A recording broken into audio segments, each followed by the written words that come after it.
Welcome to Tech Unscripted. We're here for season 2, and this season will focus on how real organizations are navigating through this very complex AI era. I'm joined here today with 2 experts and panelists. I'll allow you to introduce yourselves. Mark Siebering, Expert Director at Devoteam.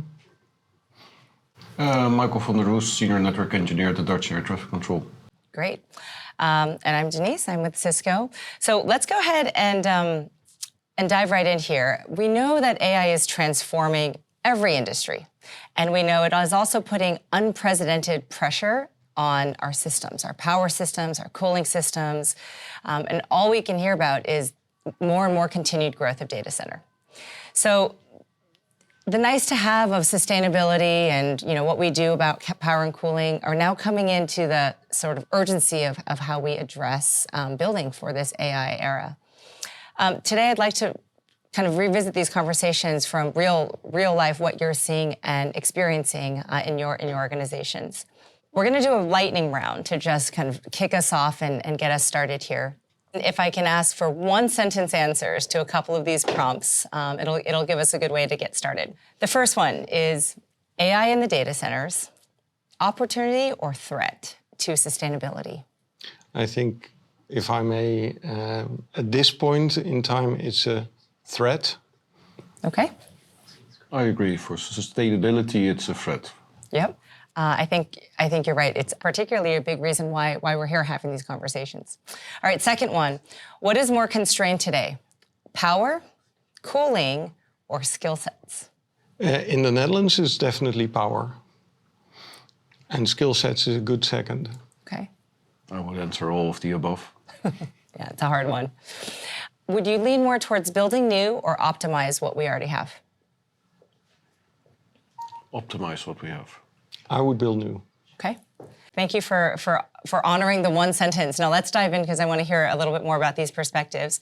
We all know that AI workloads are increasingly adding power-intensive pressures and even regulations to organizations.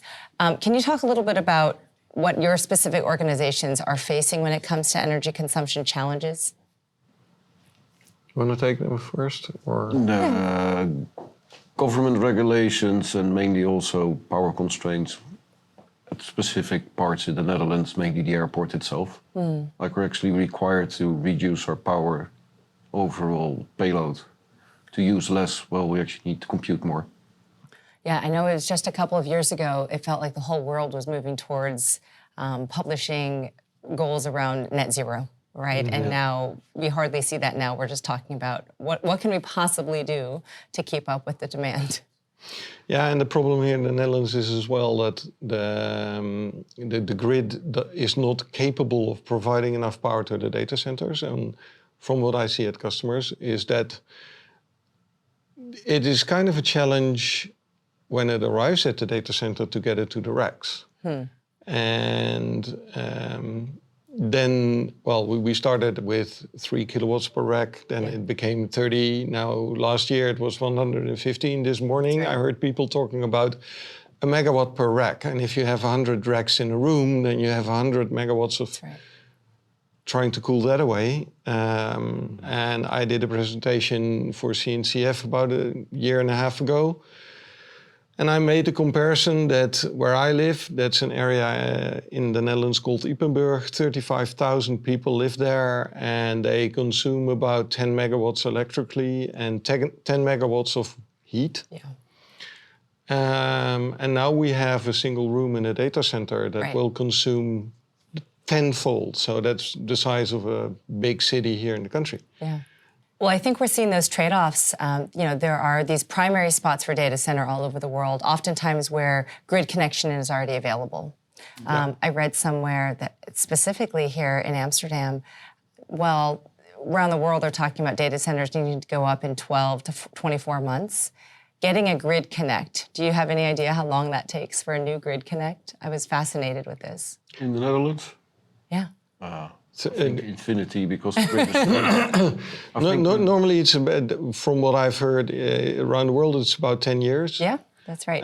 Right now in the Netherlands, it's close to 30 years because of all the legal stuff that needs to be taken care of. And yeah, what's your business case going to be in 10 years? Right. I mean, it's very interesting if you can get anything done at all. It's very, very interesting, especially when you consider how much more global everyone is, not just with data centers. You know, you look at air traffic control and you look at airports alone and new airports that are going up. That's not a data center, but it consumes quite a bit of power and you need a lot of compute. So even just the idea of like what is a data center and the infrastructure that goes into it, there's a lot of new projects happening all over the world. Yeah, that's great. So let's take that a step further. So we know there's a lot of constraints on power. We know it takes a lot more in planning. What are your organizations doing to increase kind of that efficiency and looking at some of that optimization? Because that trade-off between should it be data center or should it be, you know, homes that get power? What are you seeing? If I look at what the papers here in the Netherlands are saying, it's like they can't build 10,000s of homes because the data centers actually are first in line to get the power. So that is a society question that we somehow have to answer. If I look at my employer, then we're trying to understand how to really use AI in a smart way so that it's more economically Productive. yeah, productive and using less power, and also understanding what AI is, how you can use it so you can use it in a smart way. Yeah. So that what you have can be more efficient. If I look at what my customers are doing, a lot of them are still experimenting, but they are wondering like, okay, but if it takes off, how can I scale it within my organization? Because if it really works, where do I get the power from? Right. Now, it's a little harder to experiment in your line of work. What are you seeing? What we more try to do is reduce the power footprint with what we currently have. Like we always called data centers to a certain level, and if you raise the temperature, you need less power to cool it. Yeah. Oh, you have more room again. Yeah, pushing the limits on. Pushing the limits Yeah. on sustainability, reducing Sure. the heat, putting solar panels on the roof. Yeah. Like all the nice little European instituted. So you mentioned that, you know, let's go back to the question of you differed a little bit on retrofitting existing data centers, and you opted for new ones. Michael, can you maybe get us started on why you think retrofitting data centers is a better option right now? It's because of the unique challenges you have in the aviation world. You need to have most all of the systems in-house, like cloud-connected systems are quite still a no-no in our world. Yeah. So then you have like no other option to either rebuild it or. And how would you rebuild? What things might you do differently, or what are you looking at? From just a globally cooled, like really old setup data center to like heat and cooling streets. What sort of cooling architectures have you seen, played with, interested in? So we played with, I called heat or cold, or like the data center streets, which were either like Hot, cold aisles. The hot cold aisles or Yes. the cold hot aisles, and that's where we played with. Okay, but all air cooled still. All air cooled still. Okay, and how about you? Well, Why new? why new? In my experiences, I mean, I've been in IT since '93, and every project that I've seen that tried to retrofit an old thing meant doing almost impossible, how do you call that? Also constraints. Yeah, you have to work around all kinds of constraints that were in the old setup. Sure, that you like still raised floors can't handle the weight of some of these new racks. Like et green cetera. It's the fields. weight, it is the height, it is the way you get power to the racks. Yeah. And if you try to retrofit it in an old environment, you have to solve all those old problems too. And if you design from scratch, you can avoid a lot of those complexities from day one. Yeah. So in a lot of cases, it is probably cheaper to just break down the building, start anew. I mean, remember when Cisco introduced the Cisco 12K and they had to retrofit all their data centers with steel support beams to actually have the routers in the data center. Yeah. Well, if you have to take those kinds of measures sure. in your building, then why at all do that? Why not just start again? So it's interesting. I heard a recent stat, Gartner published a report very recently that 40% of all data center projects are going to be stalled because of power constraints, right? Yep. It's not overly surprising, but it's nice to see, there's some research and some data behind it. And when you think about those power constraints and you think about the opportunity to start from scratch with, I wouldn't say unlimited funds, but the type of money that we're starting to see go this way, it's hard to wrap your head around it, right? The sheer amount of dollars. I think here in the EU alone, there's like hundreds of billions of dollars that are being earmarked specifically for AI infrastructure and power. Some of my question, I have to you when you're considering this, because it does seem to differ by industry, by use case. What are some of the themes that you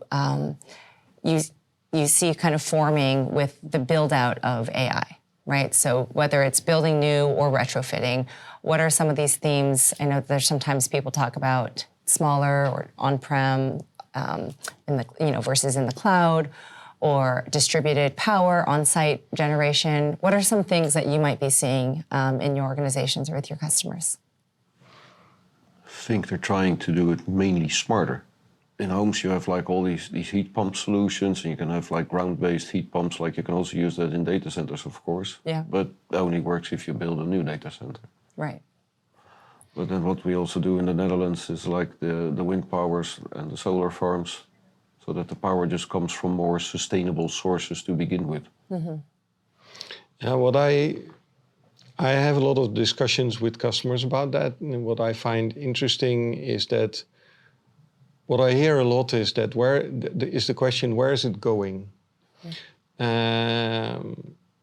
In the prep, we talked about, for example, the fact that NVIDIA bought Grok between Christmas and New Year, and nobody actually, it was really quiet. They just bought the knowledge and the people, and the company is still there. And they did that because NVIDIA feels that the way the hardware needs to be built for inferencing is completely different from training as it is currently being done. Yeah. Companies investing in AI read that too, and they're like, but wait, I am going to invest in AI, but what am I actually going to buy? Because does the new hardware use as much energy as the old hardware? You have Apple focusing on on-device AI. On-device AI, if you want to do that properly, should be a lot more energy efficient than doing it in the data center. So the question is, we're now focusing so much on AI in the data center and centrally, but is that a sustainable future, or will that change in the next 2-3 years? Well, I think what's interesting, a lot of times when we say AI data centers, that's synonymous with the web scalers, the hyperscalers, and a lot of the training models, right? These are the very large numbers and these megawatt racks. And I say this in air quotes because I have yet to see somebody raise their hand and say, I would like to build a megawatt rack, and I know the people that are going to do it, and here is one. Other than prototypes with a sign that says megawatt rack, I still have yet to see it because of the power constraints, right? So when I think about the different types of data center in the future, you might actually be, with the amount of racks that go into an IDF closet, that could be a small data center if you count the number of GPUs or CPUs that are being put in these things.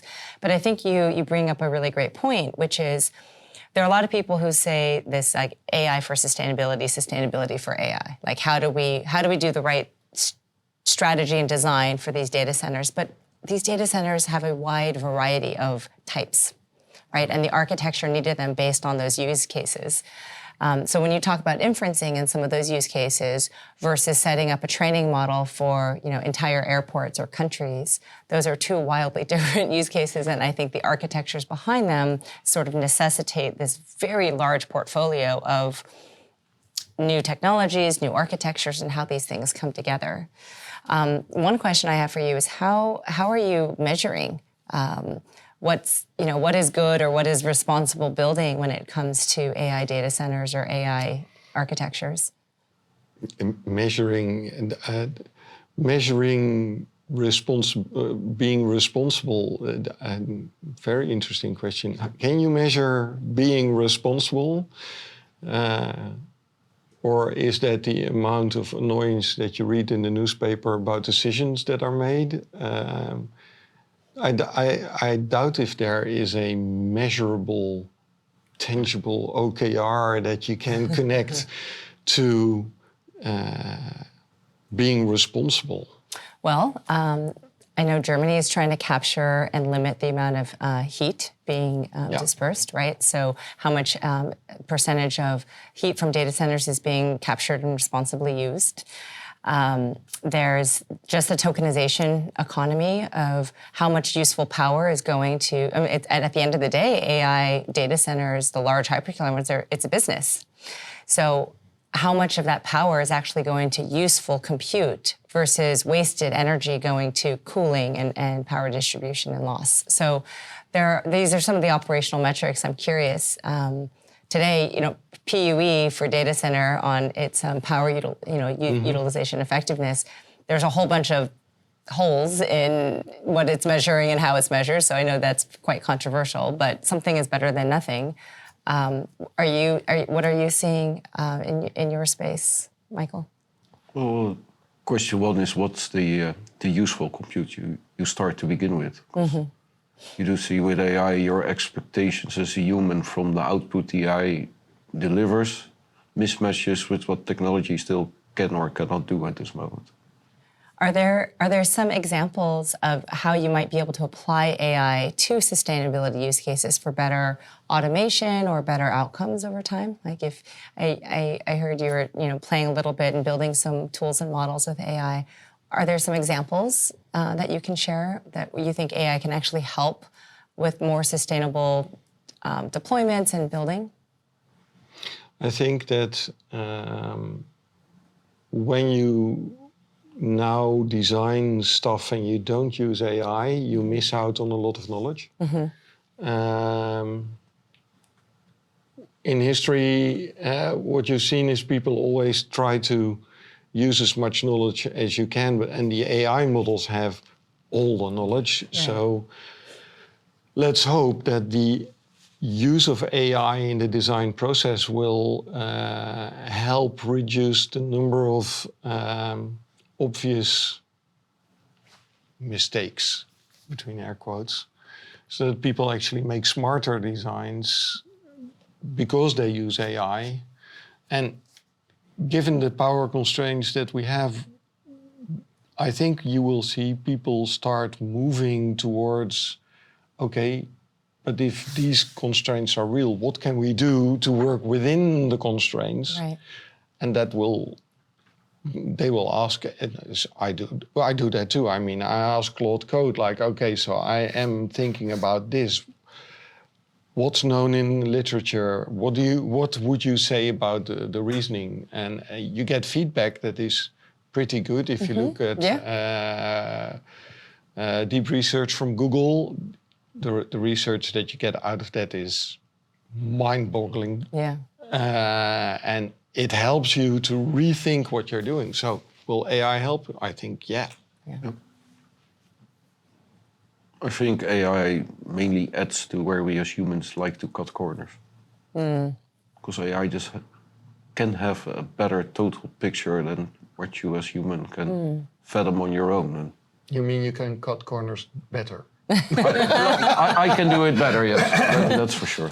Well, I think for a period of time, they were in universities. They were putting prompt engineering in as a way of critical thinking, right? Because now we have to train the next generation on these tools to be not just how to use them, but how to be smart and ethical and still apply critical thinking, right? I think that's part of the. How do you train the younger generation? Yeah. I graduated in AI back in 2002, if I remember it correctly. And then the use case was, can you automate a pilot out of out of a plane, Right. which was the use case you try Wow. to make the AI of that time actually work. Yeah. And if you now compare it to what we now do with AI, like we can make a whole bunch of fun things. Yeah. But like if you look at the use case, okay, take a pilot out of a plane, make it fly. And what we now do with AI, it's a little bit like, did we dream more back in the first Interesting. AI bubble than we do now? Yeah, and if you see what OpenClaw or Clawbot at the moment Cloudbot. is doing, that's Yeah, that's crazy. fun. Yeah. Actually, out of curiosity, and you can just give directional numbers, you don't have to be too specific. How much of planes are kind of the automated driving? None. None. Oh. It's done by humans because humans have more brain capacity to deal with it smarter. And it has to do with capacity and just like like a plane movement equals up to a monetary sum of money, and we humans can provide a better, smarter way of doing it. And lots of people try to automate air traffic control, but Yeah. none None. Yeah. cannot do the part where a human can. So we still That's- win. Yeah, humans still win. Good. Good. That's Biology wins over silicon at the moment. Yeah, yeah, it has to do with the human mind and abilities to see certain patterns which AI is just not capable of figuring it out just yet. It can But be, more information, I would imagine, at the pilot's fingertips. and also if you like, so that's also like a more ethical question. If a human screws up with planes, they are like liable, and they also can they can correct it. It also was research I done also back then in 2002. But what happens if AI screws up and planes actually collide in the air? Then what? Right.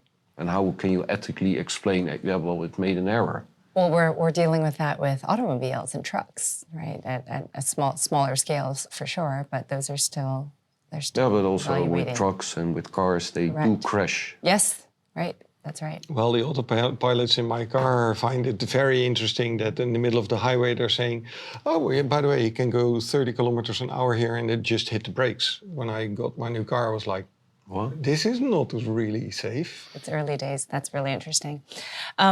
What do you see as we kind of go forward? Are you most excited about or concerned about? Right? Maybe answer on both sides. Like something that you're really excited about that AI is bringing, and then on the other side, what are you most concerned about? I think AI is going to cut development time for new things like in 10-fold. What am I most concerned about? I have 3 kids. I learned my trade through failing. And like any network engineer, I killed a few organizations working because I just made the old typo. Yeah, it's bad when it happens, but you learn. You learn, yeah. But what do you do when your kids don't get the opportunity to fail? How will they learn?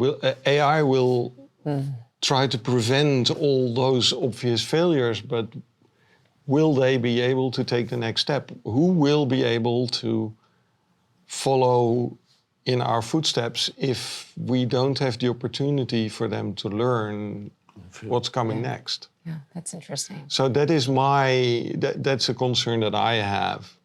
The And I'm rest sure- we will solve. Right, and I'm sure reconciling that on a day-to-day basis, going to work and seeing the pace of change and how much is coming, and then going home and raising this next generation. Yeah, I can absolutely. I think the technology stuff, that's the we thing. will fix that. I mean, we've always fixed it and we will. Yeah. How about you, Michael? I think AI will make things you dream of a possibility. And I truly believe we all get to that point where you can dream it and it will make it. What my worries are the ethical implications of that all. Because we as humans here think nice things and useful things, but there's also humans around us who do not do that. Yeah. And how will AI fend against that? Like, You also had like 3D printing where that show up, that was really nice, and then somebody printed a gun, and now what? Yeah. And, well, imagine AI going into that direction also. Well, they tried that already. I mean, they put two AI agents talk to each other, and within 5 minutes they invented a language that we can follow. I mean, Yeah, true, but you can also see it with Grok, for instance, what it could do before in video call bought it, and what it can do now. That also implied a quite strict and called ethological guidelines, and I think those guardrails we can use as humans a little bit more. Yeah, that's fair. When you hear different leaders in some of these talks and other things that you've done, what would you say is the biggest misconception when we talk about sustainable AI? I think the most common misconception is that AI will solve everything, including the sustainability problem, and that they can stop thinking.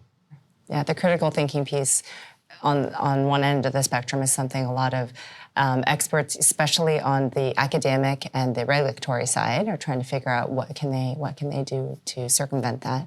Yeah. Michael, how about you? I don't think AI is sustainable to begin with, or not in the current form and the way it is now. And I think it will get there, which summarizes what I'm trying to tell about AI. Is like, it will get there, we're just not there yet, and it's mixing and matching like your own expectations of the product.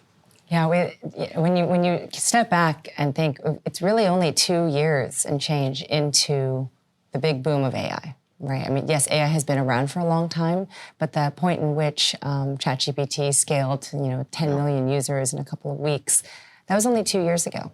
True. 2 years ago and change. And so you could argue we're at the very, very early stages of a lot of this. And I mean, you work within Cisco for a long time. So what did it do within Cisco?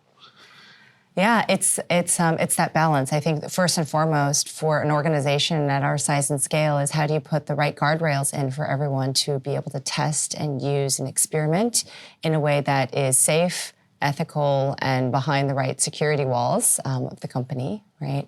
But we are seeing more and more deployments and encouragement of AI in everything that we do. I find it to be a very exciting tool. And that learning curve is, honestly, this is one of the most exciting times to be in tech. It's been decades, and I've grown up in it. I've seen it for generations. This is a wildly exciting time. But how do you circumvent and try to put the guardrails on earlier, knowing what we know? Because I still think knowledge is power. Those basic measurements of all the sustainability things we talked about before, that's no longer nice to have. We have the tools to do things more responsibly with the right innovation and technology. Now the question is speed and scale. I think it's really important for companies around the world, especially global companies, to share that knowledge and to bring and build ecosystems that we can work together, knowing that there's going to be a lot of things that have to be different than the legacy, right? And I think that's just acknowledging that what we have today is not enough. Something needs to be new and different. Yeah. So we opened with a lightning round. Let's go ahead and close off with a lightning round again. I've got 2 for you. In 5 years, what will matter more in data centers? Efficiency, transparency, or resilience? I'll go with resilience. I think transparency. If there is one word, I'm going to do this 2 lightning rounds. One word about this AI era that has new to your vocabulary that you really like, and one word that you would ban from AI conversations if you could. I'll start to give you a second. I love the word AI jitter. I think it's just a funny word, and but it actually is very telling in terms of what we have to plan for and how different it is. And if I could ban a word, ironically, I would take sustainability out of the conversation because to me it comes down to being responsible and ethical. And yes, that word sustainable, but I feel like it has just gotten it's been so highly politicized unnecessarily. And so I would try to take that controversy out of it. Yeah, there's one word in the English language that I really like that I miss in all the discussions about AI, and that's serendipity. Because a lot of people want to have everything planned, but especially the unplanned encounters, I mean, we're at Cisco Live, you meet people, they make remarks, and it makes you think. If we go towards AI, then in the way that people envision it, the serendipity disappears. And I think the power is in the unplanned things. Yeah, I love that word. Yeah. Yeah. Yeah. So, words taken out, I don't know. I would like to have the word serendipity in. Okay, I like it. I will plan to use that throughout the day. I agree. Well, I'm an engineer, so I love MCP. That's just the newest and like really fun to play with. And if I can take one thing out, it's like, hey, Grok, can you make this picture and ... That's great. Like- For some of our audience members who may not know what MCP is, can you enlighten? I need to think a little bit about that in English. Like how you can explain to that in a nutshell. Would you like to try? Oh yeah, I've been playing around with Claude Code lately, and Anthropic is of course one of the inventors of MCP. Yeah. And the idea was that you inject the complete API description into your prompt so that your AI engine will know how to retrieve data from the system. Yep. And Anthropic also recalled MCP because it eats tokens like crazy. I mean, the big APIs are so big that you lose out a week of tokens in 10 minutes. Yikes. Okay. So now they are talking about skills, which is like small snippets of the API call. Great. Well, thank you so much for the conversation today. I think it goes without saying AI is here to stay, but how we navigate it and how we do it more responsibly and ethically all of us will play an important role for that. So thank you for being here today, Michael and Mark, and I look forward to having the next conversation. Thank you so much for tuning in to Season 2 of Tech Unscripted. Michael, Mark, great conversation today. Please stay tuned for more episodes.